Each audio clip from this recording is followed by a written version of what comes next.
que es lo de las huelgas de hambre.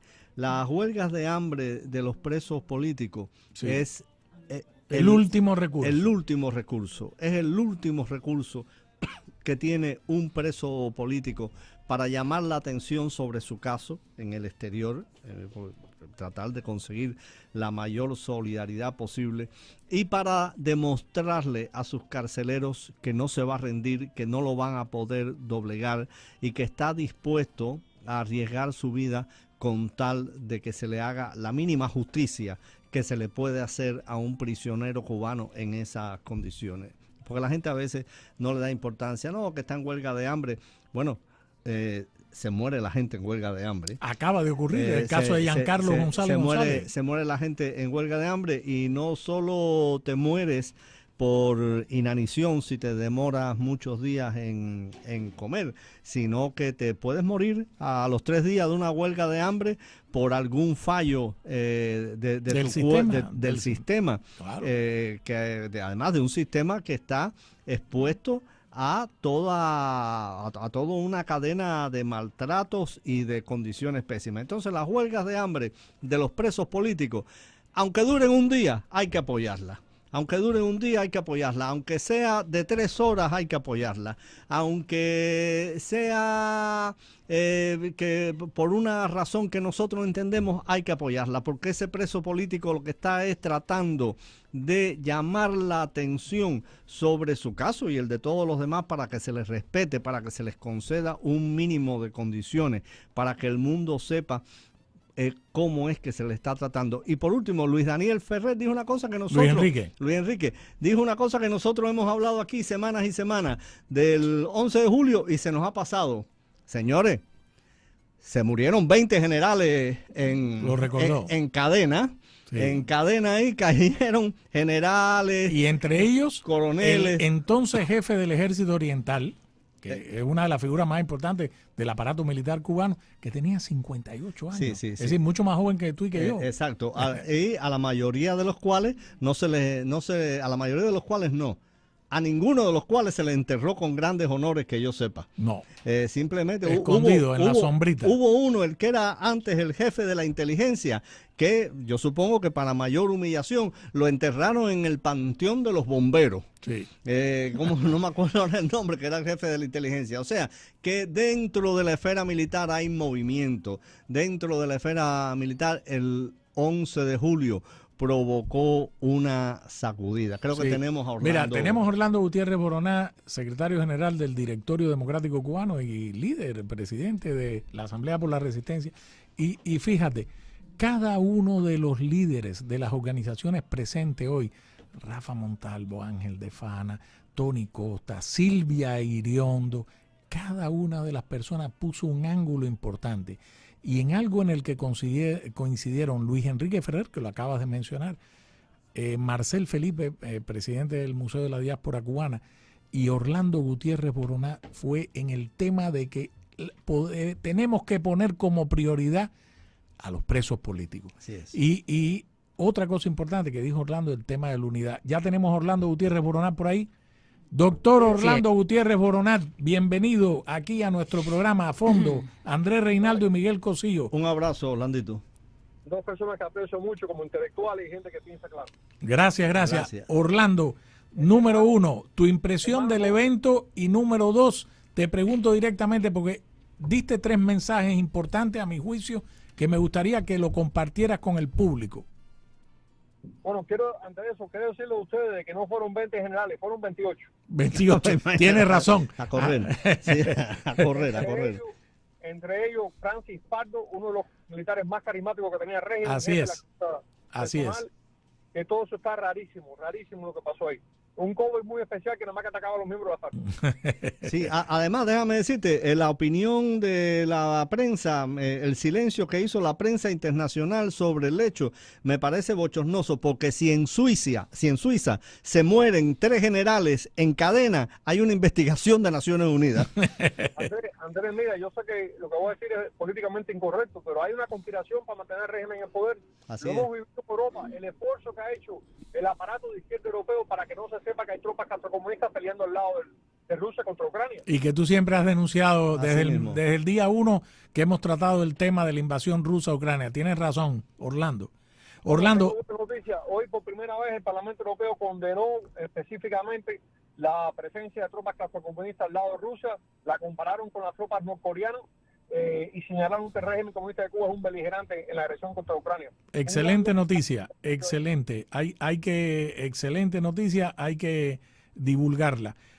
Orlando, dos preguntas para ti. Uno, tu impresión del evento, de la exhibición.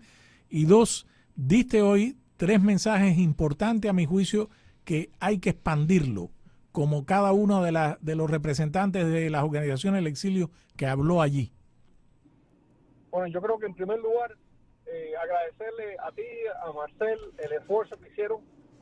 Me sentí muy bien ahí. Estábamos en una reunión de los que queremos la libertad de Cuba, están luchando por ella en apoyo a nuestros hermanos en Cuba con un acto de unidad. Mira, 3 mensajes bien sencillos. Número 1, el régimen no se cae solo, hay que tumbarlo.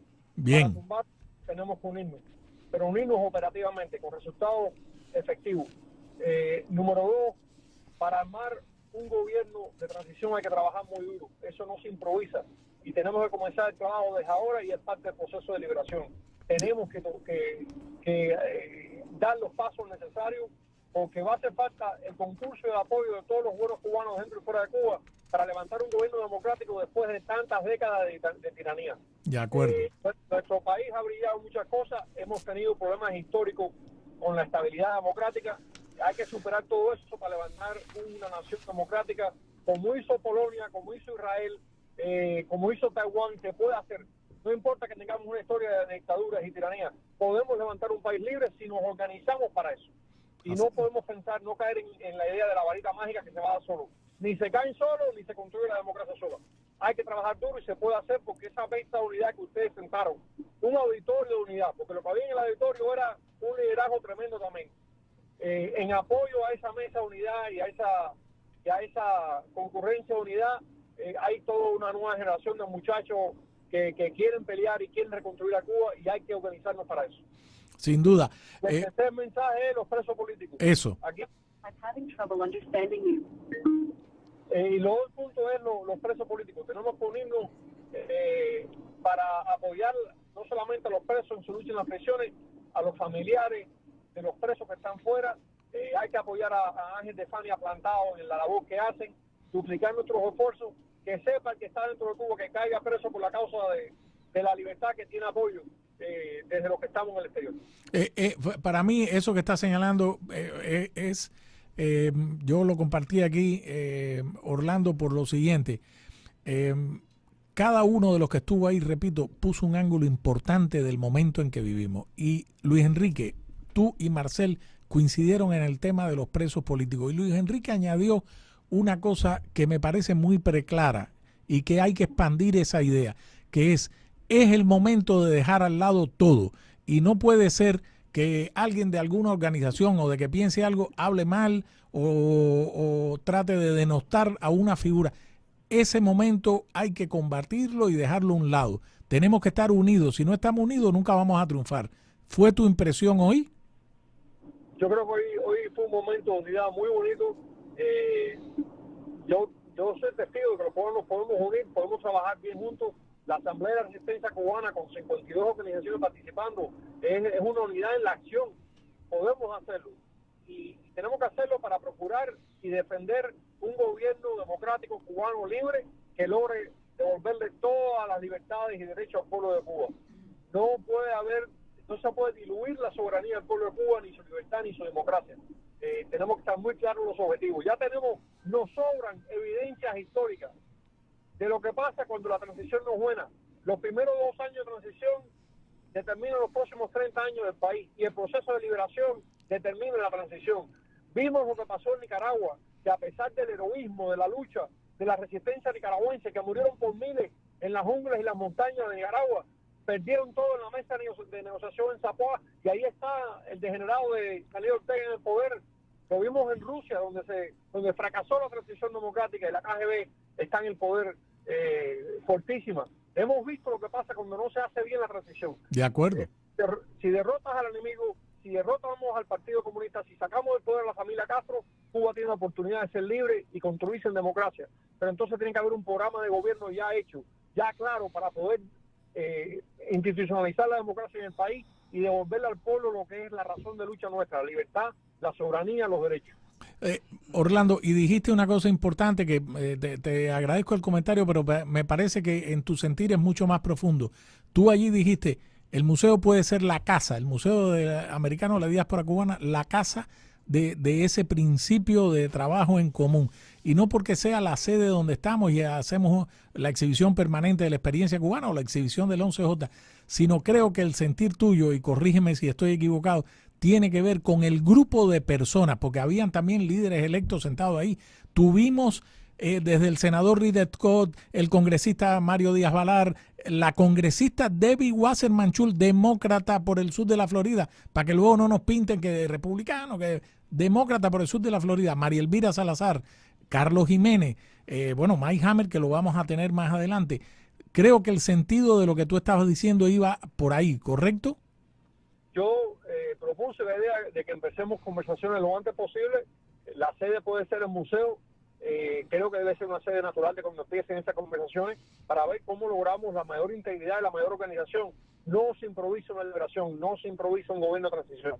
De acuerdo. Exacto. Estamos de acuerdo, Orlando. Andrés. Sí, no, mira, es importante, sobre todo teniéndote a ti aquí ahora, que porque tú no creo que haya nadie más que tú, si acaso alguien como tú que haya hecho por modificar la opinión de la Unión Europea acerca de la dictadura cubana. Y en Europa, lo que tú dices, la transición, los primeros días, los primeros años de la transición determina el futuro.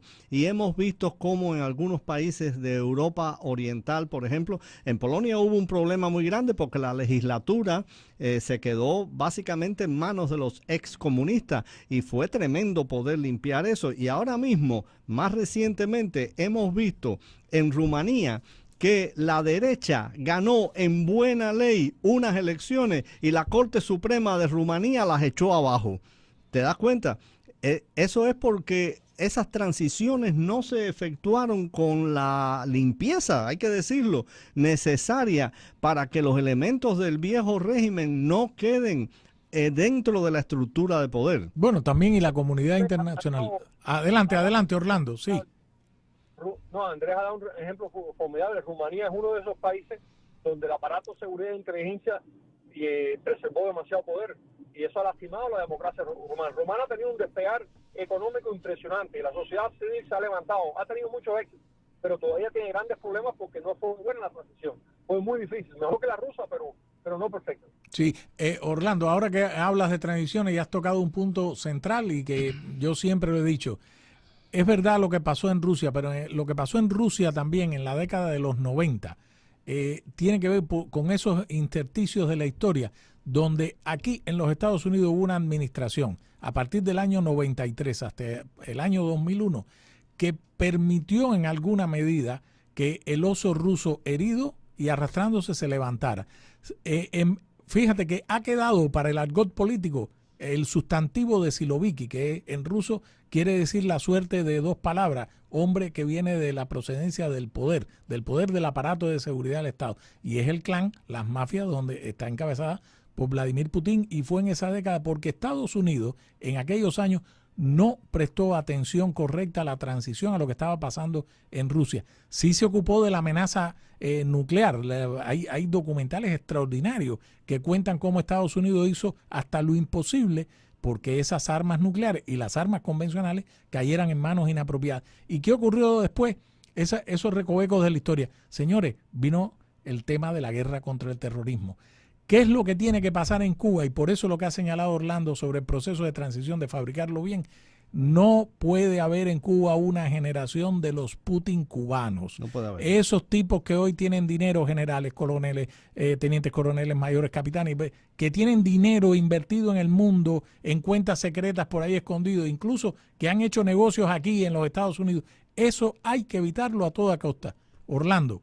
Mira, para las Fuerzas Armadas que tengan una actitud patriótica, positiva, constructiva al país, tienen un futuro abundante un futuro abundante en reconstruir a Cuba, un futuro digno, honesto, correcto. Las Fuerzas Armadas han sido un motor de desarrollo en Indonesia, por ejemplo. Así es. Todos sabemos lo que está pasando en Indonesia, como se está levantando como potencia mundial. Lo mismo puede ocurrir con Cuba. Lo que no puede haber son las mafias estas, las mafias de los camaradas, le dicen en Rusia, donde ahogan la democracia, ahogan la soberanía. El cambio tiene que ser real. Nuestro único mandato como resistencia es la devolución plena de la soberanía, la libertad y el derecho al pueblo de Cuba. Y no tenemos que ir tan lejos. Nuestras constituciones mambisas son una joya de derecho natural. Tenemos que ir ahí, la constitución del 1, lo que se pueda salvar de la constitución del 40. Tenemos ahí los materiales intelectuales. La constitución del 1, a mi juicio, mejor que la del 40. La del 40 tiene algunas cosas que son inaceptables ya, que tenemos que cambiarlas, pero también tienen cosas muy buenas. El sistema electoral es bueno, el que plantea la del 40 es superior al del 1. La del 1, si no fuera por la enmienda Plan, sería una gran constitución. Sí. Claro, claro. Lo que ocurre, Orlando, no sé cómo lo ves tú y ya que te has metido en este camino, el día de mañana, el día 1 del proceso de la transición de Cuba, lo que nosotros necesitamos es que se respeten los derechos básicos recogidos en la Carta Universal de los Derechos Humanos de Naciones Unidas del año 46 y establecer una serie de principios básicos. Por ejemplo, yo estoy a favor de la proscripción del Partido Comunista y de todas las organizaciones que el castrismo en 66 años generó. ¿O tú estás de acuerdo con eso? Bueno, si no puedo hablar con Andrés Reinaldo y Miguel Cosío de la transición, ¿con quién hablo? Sí. Tenemos que echar para adelante, mi hermano.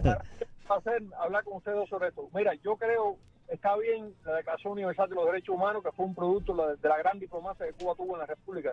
Yo prefiero ir a los derechos contenidos en nuestra historia constitucional. Vale. Estoy de acuerdo, Vale. Completamente de acuerdo. El conjunto de constituciones mambisas es superior a la Declaración Universal. Esto es para otro programa, pero es superior. Tenemos que ir al derecho fundamental, al derecho inmanente en el pueblo de Cuba y trabajar desde ahí. Claro, si no empezamos bien, se hundió el país. Claro, y cuando te hablo de la diferencia entre la Constitución de 1901 y la Constitución del 40, es que la Constitución de 1901 es inequívocamente, igual que las otras constituciones mambisas, son constituciones nacionalistas. Y la Constitución de 1940, a pesar de todos sus logros, es una constitución que apunta a una república social que fue la que dio paso a la república socialista. Mira, Bueno. yo creo que una cosa que tiene la Constitución de 40, que eso sí no podemos, cuando la nación, ninguna Constitución cubana hasta el 40 había hecho sinónimo o consustancial al Estado con la nación. Correcto. Todas las constituciones te decían, la nación se organiza en Estado. Exacto. Y tú no puedes decir que la nación y el Estado son consustanciales porque no lo son. No lo son. A la nación. Así mismo. Sí, Orlando, y una vez que tú y yo hablamos del tema, están en los años 30, habría que revisar, pero yo creo que el día 1, no sé cómo lo ven ustedes, esto es una simple opinión, primero hay que ir a lo básico, al proceso de la transición, al respeto a los derechos humanos, la libertad de prensa, la liberación de los presos políticos. Será complejo, pero tenemos que empezar ya, Bueno, porque la hora del cambio está ahí a la vuelta. La única transición democrática exitosa de nuestra historia fue la que ocurrió entre 1933 y 1940. Y hay dos constituciones cubanas que raramente se mencionan, pero que son muy buenas. Bueno, son leyes constitucionales más que constitución, o menos que constitución, que son la 34 y la 35. Nos da un ejemplo formidable para cómo organizar el país en un periodo como el que se nos acerca. Y creo que tenemos que ir ahí. Tampoco quiero caer en lo que se está surgiendo del tribalismo que si la del 1 o del 40, ese no es el problema. Claro. De acuerdo. A la historia constitucional de Cuba completa antes del comunismo. No, Hay cosas muy buenas. de acuerdo, Orlando, pero también tenemos que recordar que el periodo de construcción de la democracia en Cuba, no sé tu opinión, de 1902 a 1958, al 52, vamos a poner con el tema de Batista, a pesar de que en su periodo se respetaron muchísimos derechos. Fue una democracia joven, la democracia cubana no terminó de fraguar. Y ahí el ejemplo que has puesto de la nación, ¿cómo? ¿Cuándo fue que Francia consolidó la democracia? En el 58, pescado de gol. De acuerdo. No tenemos nada. ¿Cuándo fue que Apolonio logró la democracia? Eso es muy difícil articular. ¿Cuándo fue que Israel logró estabilidad? Es muy difícil lograr la democracia, pero se puede hacer, lo vamos a hacer. Sí, yo recuerdo recuerdo siempre una frase que tú debes conocer de Václav Havel, que decía que a la hora de desmontar una sociedad comunista era imprescindible ser implacable con las instituciones, benévolo con las personas. Y Havel estaba clarísimo. Havel también decía que él prefería la inexperiencia temporal al sabotaje permanente. De acuerdo. Sí. Orlando, te agradecemos infinitamente y tenemos que ponernos a trabajar todos en por una sola causa y en una sola dirección, el cambio en Cuba. Coño, para entregarle a la nueva generación un país digno. Eso. Dios